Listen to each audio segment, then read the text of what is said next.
Hello, everyone. Good evening and welcome to a new session. So, yesterday we had a paper analysis for Karnataka CET exam, and the next exam that we will be preparing for is Gujarat CET. Gujarat CET exam will be held on 16th of November. So, just roughly 13-14 days are left for the exam. And I think it's the perfect time that we start our online sessions of revision on YouTube as well. So we are back with our series of revisions, and this time we will be revising for Gujarat CET. Are you all ready? From today onwards till the exam, we will be revising for Gujarat CET. That will happen on 16th of November. Okay, so welcome again to this session. And if you're watching this video right now, then please do share and do like it as well. Are you all ready for the session? Great. So welcome, welcome, welcome. Good evening. Good evening, good evening. And thank you so much for joining. Now let's get started with the session. I hope the screen is visible to you all. Yes. So welcome to the first session of Vallath Gujarat CET revision. Are you all ready? Yes. Yes, yes, yes. Do like the session, please.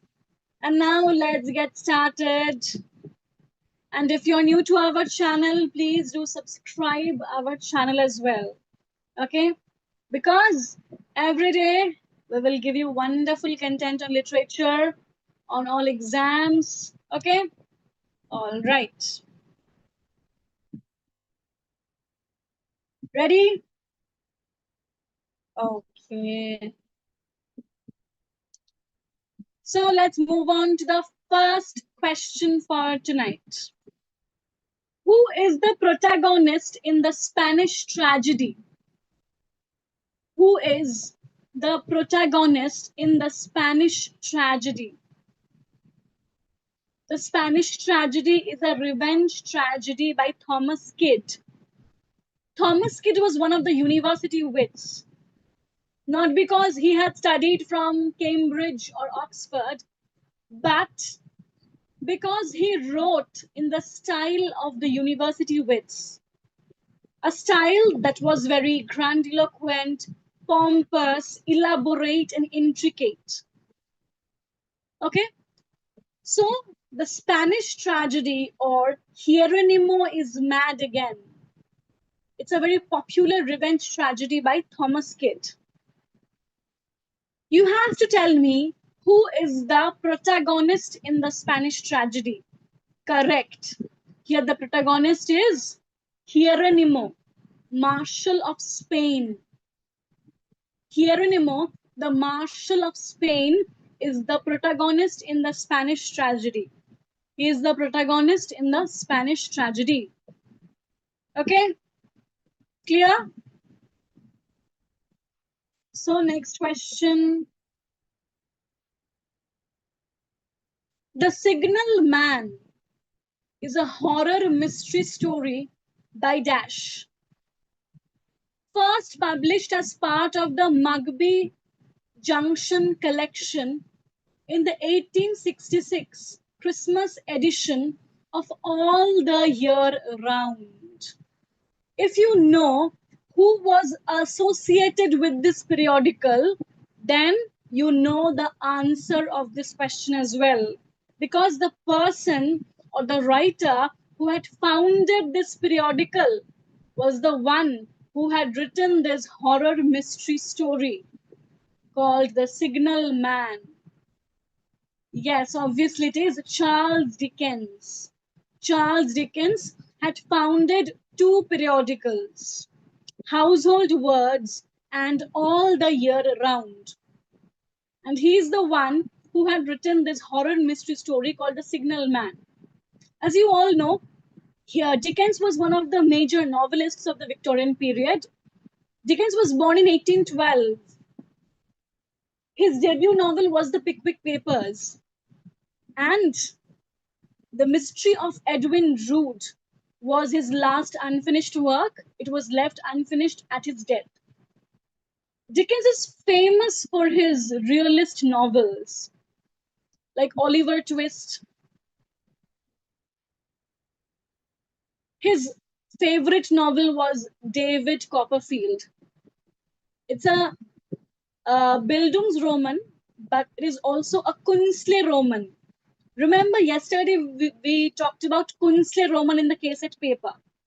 What is a Kunstleroman? Kunstleroman is a novel which documents the progress of an individual into maturity, and that individual will be an artist. Dickens's David Copperfield is also Kunstleroman, like D.H. Lawrence's Sons and Lovers, because David Copperfield turned out to be a writer.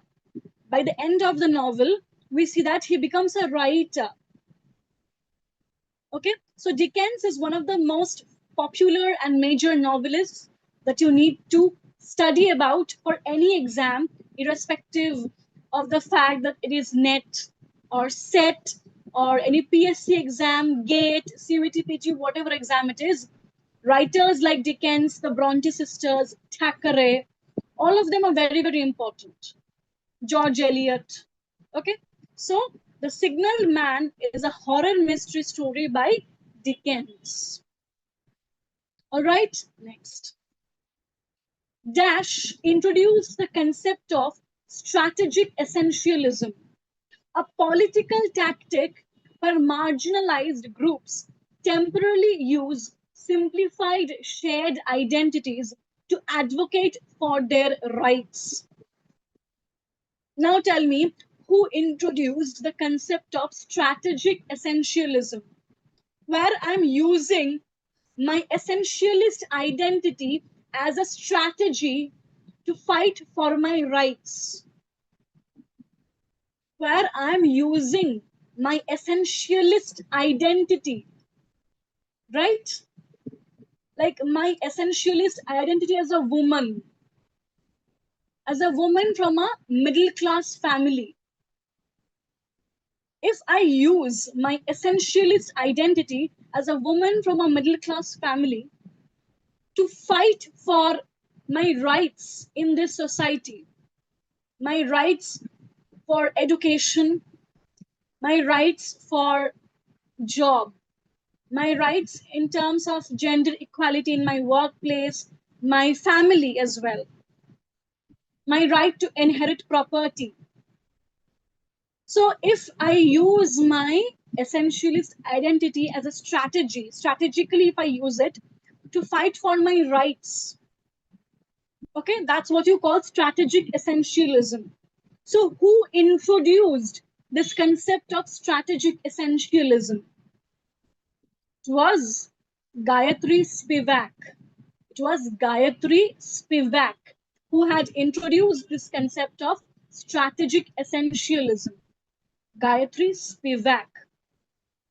Okay, are you all following?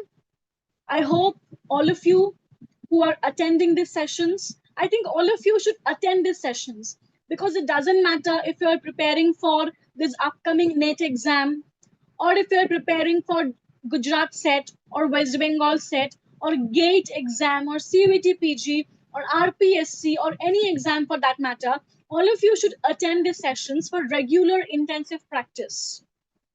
Okay, right. Next. Which Victorian poet is known for popularizing and perfecting the dramatic monologue as a major poetic form, and for developing a distinctive philosophy of life centered on optimism, the value of human aspiration and imperfection, and a deep interest in psychology? So, which Victorian poet was there who perfected this genre of dramatic monologue? Who was that poet whose poems, whose poetry essentially, you know, it revolved, it revolved around this philosophy of optimism in life? Optimism. Optimism. Who was it? Who was that Victorian poet? It was none other than Robert Browning. Robert Browning. Browning's philosophy is very important when we read his poetry. Similarly, Thomas Hardy. Thomas Hardy's philosophy is very important when we read his novels. Then George Eliot.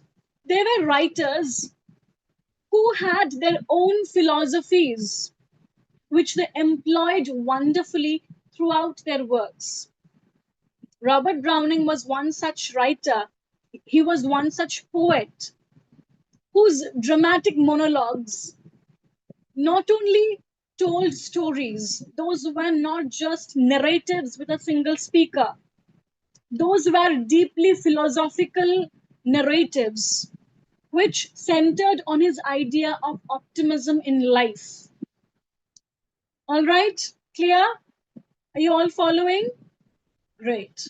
Next question. So before we move on to the next questions, it's just a reminder for you all that if you are doing your bachelor's in English, or if you are from any background, science, commerce, but if you want to do your master's in English from any central university of India, if you have the dream to pursue masters in English literature from some of the biggest universities of India, then you have to write this exam called CUET-PG. And if you are already preparing for this exam, I think this course will really help you to achieve that dream of yours to study in one of those universities like JNU, DU, HCU, FLU, right? So if you want to give your CUET PG exam, you can prepare with us. Our CUET PG course is going on right now. The number is there on the screen. You can contact us. All right?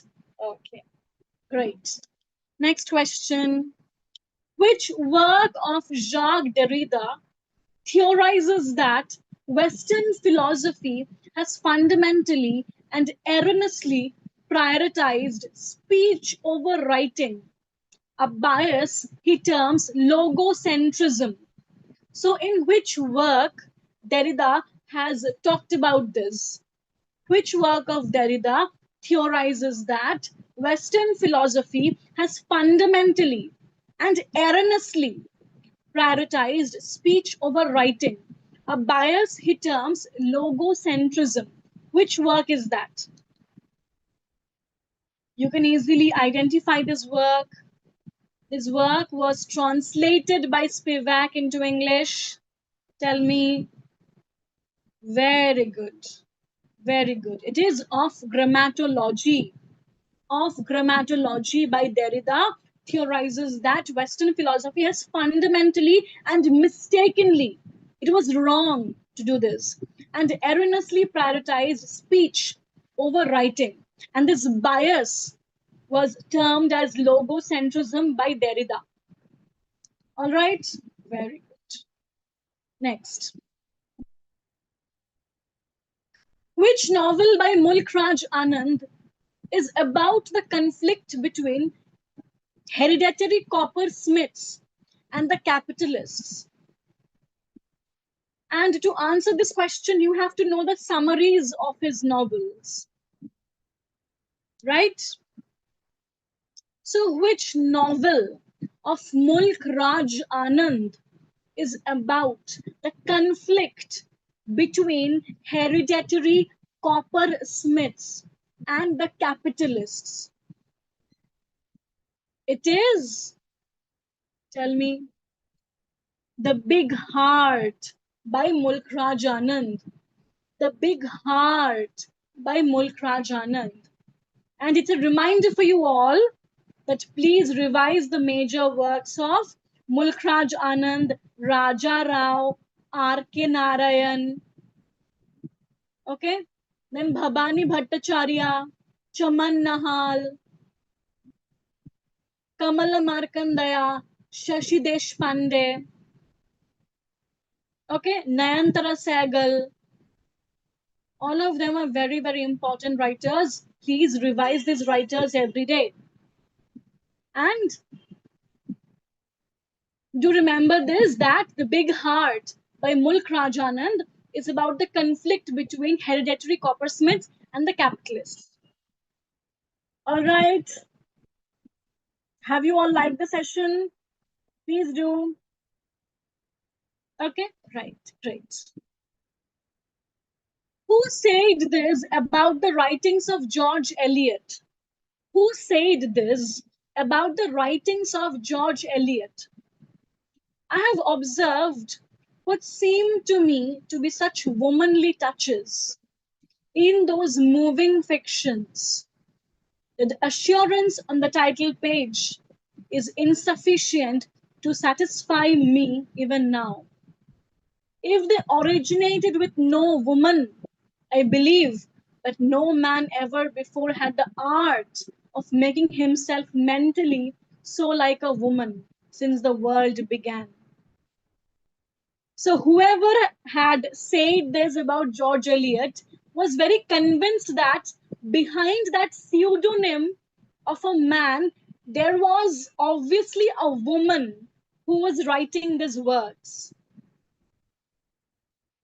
This pseudonym of a man could not fool this person who made this comment about George Eliot.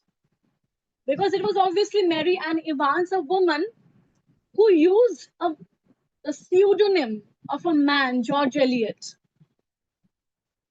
But it was obviously Dickens who could not be fooled. Dickens, after reading the novels of George Eliot, was very convinced that behind that pseudonym of a man, there is obviously a woman who is writing these works. And Dickens was obviously true. It was indeed a woman, Mary Ann Evans, who wrote those wonderful, wonderful novels. Adam Bede, The Mill on the Floss, Middlemarch, Daniel Deronda, Romola, fantastic novels. And that's why Dickens said, I have observed what seemed to me to be such womanly touches in those moving fictions. That the assurance on the title page means that the assurance of this a pseudonym on the title page is insufficient to satisfy me even now. Because Dickens was very sure and confirmed and convinced that it is obviously a woman behind that manly name who is writing these works. Okay, clear? Yes. And such quotes will be important for you guys. Such quotes will be important because such quotes are often asked in exams. Okay, right. Adonai, an elegy on the death of John Keats, author of Endymion, Hyperion, etc. It's a pastoral elegy written by Dashford John Keats in 1821. Who wrote this pastoral elegy? Tell me. Who wrote this pastoral elegy? Tell me. It was obviously Shelley. Shelley had written this pastoral elegy, Adonai, for John Keats. This elegy mourned the death of John Keats. Right? Yes. Next, Peter Bell, A Tale in Verse, is a long narrative poem by Dash, written in 1798 but not published until 1819. Who wrote Peter Bell, A Tale in Verse? It's a long narrative poem by whom? Peter Bell. It's a long narrative poem by Wordsworth. It's a long narrative poem by Wordsworth. Okay, clear? Very good. Frost at Midnight is a Dash poem by Coleridge. He wrote a collection of poems, 8 poems. It was a collection, and that collection had a name. Frost at Midnight is a Dash poem by Coleridge. This was one of the poems from that collection of 8 poems. Tell me. Frost at Midnight is a dash poem by Coleridge. It is obviously a conversation poem by Coleridge. Frost at Midnight is a conversation poem by Coleridge. Okay? Frost at Midnight is a conversation poem by Coleridge. Okay? Right. Abba Abba is a novel by Dash, published in 1977, and it consists of two parts. The first part is about the last months in the life of John Keats, who wrote this novel Abba Abba, whose first part talks about the last months in the life of John Keats. Tell me, who wrote this novel Abba Abba, which talked about the last months in the life of John Keats? He is suffering from tuberculosis, losing his brother. Yes, Abba Abba is a novel by Anthony Burgess. It's a novel by Anthony Burgess, and it talks about the last months in the life of John Keats. Abba Abba by Abba Abba by Anthony Burgess. Abba Abba by Anthony Burgess. Very good. Zero Option is a collection of polemic articles by. Yesterday, during our discussion of CUET paper, we talked about this. It came in CUET. Zero Option is a collection of polemic articles by. This person had also written The Making of the English Working Class. This writer had also written The Making of the English Working Class. He also wrote Zero Option. It's a collection of polemic articles by E.P. Thompson. Zero Option is a collection of polemic articles by E.P. Thompson. E.P. Thompson. Okay? Right?